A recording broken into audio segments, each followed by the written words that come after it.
अस्सलाम वालेकुम dear viewers, उम्मीद करता हूँ कि आप सब खैरियत से होंगे। आज जो कि न्यू कोर्स हम ने इंट्रोड्यूस किया है कंटेंट राइटिंग के रिलेटेड, तो आज उसका फर्स्ट लेक्चर है और इसमें हम ये सीखेंगे कि कंटेंट राइटिंग बेसिकली क्या है।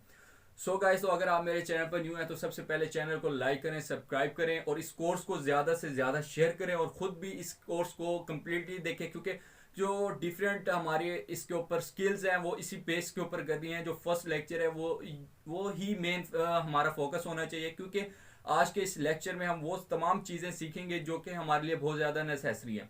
सो फर्स्ट ऑफ ऑल जो है मैं आपको बता दूं कि जो आज हमारा टॉपिक है कंटेंट राइटिंग का, उसमें हमने क्या सीखना है। सबसे पहले हमें पता होना चाहिए कि जो हम कोर्स कर रहे हैं वो है क्या चीज़।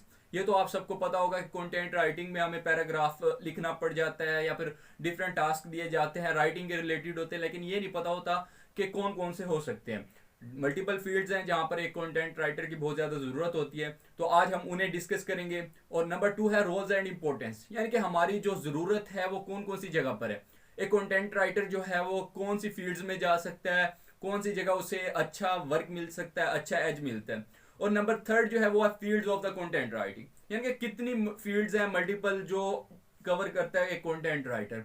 तो स्टेप बाय स्टेप इसे डिस्कस करते हैं। सो अगेन, अगर आप मेरे चैनल पर न्यू हैं तो चैनल को लाइक करें, सब्सक्राइब करें और इसे ज़्यादा से ज़्यादा शेयर करें और अपने दोस्तों के साथ इस कोर्स को ज़्यादा से ज़्यादा शेयर करें और आप खुद भी इसे कम्प्लीटली देखें।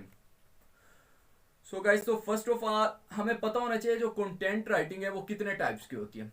आजकल ये होता है कि कंटेंट राइटिंग हम यही समझते हैं यार ऑनलाइन हमने सिर्फ कवर करके दिखाना है, या कोई वर्ड की फाइल आ गई या फिर वेबसाइट के ऊपर हमें कोई पैराग्राफ लिखना पड़ गया या कुछ ऐसा काम जो कि हम करें। तो मैं आपको बता दूं कि जो कंटेंट राइटिंग होती है वो दो टाइप्स की होती है। एक होती है ऑनलाइन कंटेंट राइटिंग, एक होती है ऑफलाइन कंटेंट राइटिंग। अब ऑनलाइन कौन सी होती है? ऑनलाइन होती है जैसे हम वेबसाइट के ऊपर कोई कंटेंट दे रहे हैं, आर्टिकल कर रहे हैं, इसके अलावा कोई जो है हमारे ब्लॉगर के ऊपर पोस्ट कर रहे हैं, और इसके अलावा मल्टीपल ऐसी चीज़ें जो कि हम किसी भी ऑफिस वर्क में कर रहे हैं या फिर डाटा एंट्री का काम कर रहे हैं। ये सारा जो है ऑनलाइन कंटेंट राइटिंग में। अब ऑफलाइन कंटेंट राइटिंग क्या होती है? जो हम हार्ड में लिख कर देते हैं। अब जो हार्ड में हम लिख कर देते हैं ऑफलाइन कंटेंट राइटिंग, उसका ना प्लेजरिज्म होता है, ना कुछ पता चलता है इसने कहाँ से कॉपी किया, नथिंग। क्यों? क्योंकि वो आप चेक नहीं करते। जो ऑनलाइन कंटेंट होता है वो बहुत ही सेंसिटिव होता है, क्योंकि वो जैसे आप अपने क्लाइंट को देंगे, उसने जाहिर सी बात है उसे चेक करना है कि इसमें प्लेजरिज्म तो नहीं है, ये कॉपीराइट तो नहीं आ रहा, किसी जगह से इसने उठाया तो नहीं है। तो इंशाल्लाह ये जो कंटेंट राइटिंग होती है इसमें टेक्निकल वे में चलना चाहिए। और इसके अलावा जो हमारी टाइप्स हैं वो दो हैं, एक ऑनलाइन कंटेंट राइटिंग, एक होता है ऑफलाइन। ऑनलाइन होते हैं जो हम सॉफ्ट में देते हैं, और ऐसे भी समझ इसके एक तो ये है कि ऑनलाइन सॉफ्ट में और हार्ड में। एक होता है ऑनलाइन वो जो हम आर्टिकल पोस्टिंग करते हैं, जैसे कोई पोस्ट का अगर वर्क करता है तो वो क्या होता है, एक ऑनलाइन भी उसे पोस्ट कर रहा होता है, यानी कि वेबसाइट्स के ऊपर ऑनलाइन जो यानी कि वेबसाइट्स के ऊपर शो हो रहा होता है। एक होता है ऑफलाइन, यानी कि आप किसी को असाइनमेंट बनाकर दे रहे हैं, किसी को क्या करते हैं। इसके भी दो मीनिंग होते हैं, एक ऑनलाइन कंटेंट एक सॉफ्ट फॉर्म, एक ऑफलाइन कंटेंट हार्ड फॉर्म। और एक हम इस तरह भी समझ सकते हैं कि ऑनलाइन कंटेंट ये जो हमारी वेबसाइट्स के ऊपर शो होता है, जो हमें इंटरनेट से हमें शो ऑफ हो रहा होता है। और एक ऑफलाइन कंटेंट हम उसे भी कह सकते हैं जो हम असाइनमेंट्स हो गई या फिर हार्ड डॉक्यूमेंट्स देते हैं जो कि हमारे पब्लिश नहीं होते। अब ये भी दो एक मीनिंग बन जाते हैं। तो इसी तरह जो नेक्स्ट बात थी वो ये थी कि रोल एंड इम्पोर्टेंस।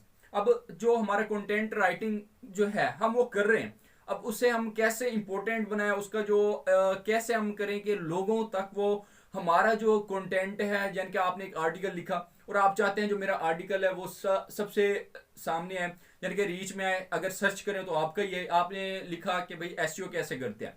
अब उसके ऊपर आपने एक आर्टिकल लिखा, पोस्ट किया ब्लॉगर के, और आप चाहते हैं कि मेरा नंबर 1 पोजीशन पे आए, जैसे कोई एसईओ सर्च करे तो टॉप पे मेरा आना चाहिए।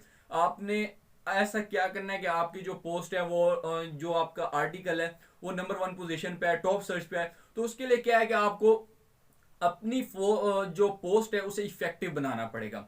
अब इफेक्टिव कैसे बनाते हैं? अगर आप कंटेंट राइटर हैं, कंटेंट राइटिंग की जो आगे हम इसकी जो है रिस्ट्रिक्शंस हैं, रूल्स हैं, रेगुलेशन है, जो बेसिक फंडामेंटल्स हैं, उसके ऊपर जो हमारा नेक्स्ट लेक्चर होगा उसमें हम देखेंगे वो कैसे हम कर सकते हैं। तो उसके लिए क्या है कि हमें इफेक्टिव जो उस वक्त बनेगा, आप एक अच्छे कंटेंट राइटर होंगे तो आप एक अपनी पोस्ट को इफेक्टिव बनाएं।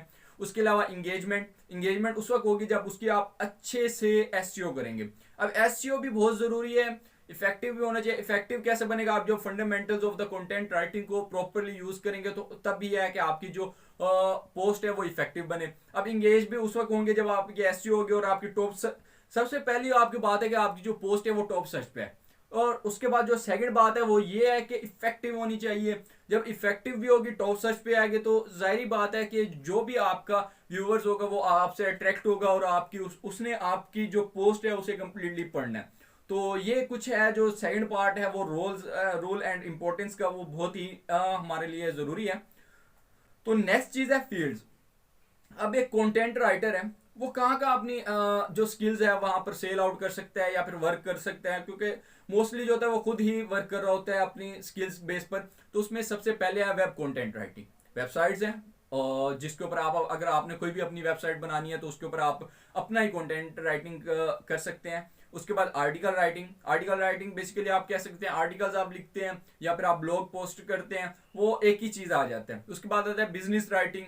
कोई बिजनेस है उसके आप डॉक्यूमेंट्स कर रहे हैं या फिर प्रपोजल दे रहे होते हैं, कोई भी आइडिया है तो वो भी जाहिर बात है आपने वहां पर भी content writing. Academic content writing यही हो गया, असाइनमेंट्स आप बना रहे हैं, उसके अलावा आप क्विजेस दे रहे हैं या मल्टीपल जो एजुकेशन के रिलेटेड हो गए। आप गोस्ट हो गए, जर्नलिस्ट हो गए। जर्नलिस्ट यानी कि कोई भी न्यूज़ है।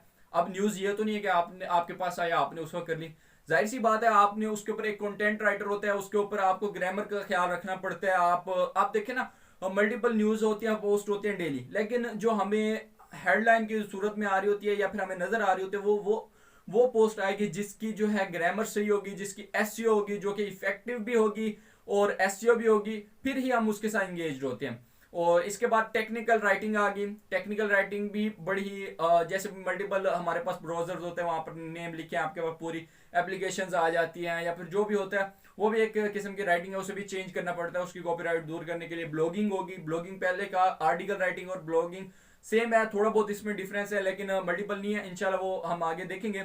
रिव्यूअर्स हो गए। फ्रीलांसिंग। फ्रीलांसिंग में तो ये फिर सारी स्किल्स जो है आपके फ्रीलांसिंग में आ जाती हैं। कोई भी आपको काम दिया जाए कंटेंट राइटिंग या फिर डाटा एंट्री के रिलेटेड, वो इसी में ही आते हैं।